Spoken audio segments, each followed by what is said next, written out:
I dobrodošli u novi video. Ovo su moje glavne kocke i ciljevi za Osijek Open 2019 i za Serbian Open 2019. Pa da počnemo. 2x2 VIT2, prosek sub 5, single sub 4, 3x3 Veilong GTS 2M, prosek sub 11, single sub 10, 4x4 Yaosu GTS M, prosek 42-43, single sub 40, 5x5 Chi Wushuang, onda ću da pozdravim Aochuang GTS M, 1.25-26 prosek, sub 1.20 single, 6x6 Cycle Boys G6, onda ću Aoshi da pozajmim, min da napravim kakav god bude, 7x7, ovo je Chi Xing ili kako već, min ako bi napravio na Osijek Openu ne mogu, ali na Serbian Openu možda slučajno uspem.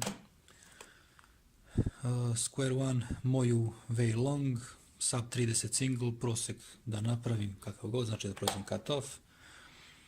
Scube, 14-15 prosek, bilo bi lepo možda sub 10 single, mada sve jedno, nebitno.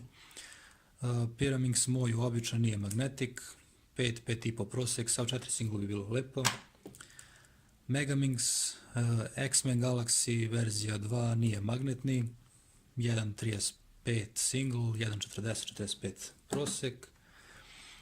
OH 22-23 prosek, GTS 2M ću da koristim, već ima sub 20 official single, tako da teško da ću njega da dobijem. 3x3 na slepo, ili GTS 2M ili Yushin Little Magicam. GTS 2M je brža, Yushin Little Magicam stabilnija, nisam siguran koji ću da koristim od njih dve.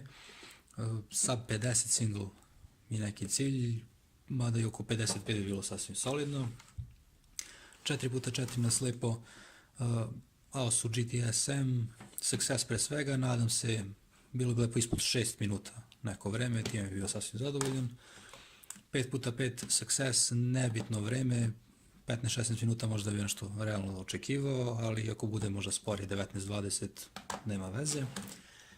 Main blindfold mi je evo ovaj, ne znam koja je marka, ali taj ću da koristim, a ovo je backup blindfold za svaki slučaj ako bude zatrebao. Također main lub za takmičenje je Klas, naravno, najbolji lub koji postoji na tržištu trenutno. I još jedna disciplina, multi-blind, ovo su kocke koje ću da koristim, a da možda neke budem zamenio, to je pozajmio neke bolje kocke, ali to je otprilike to. Pozdrav!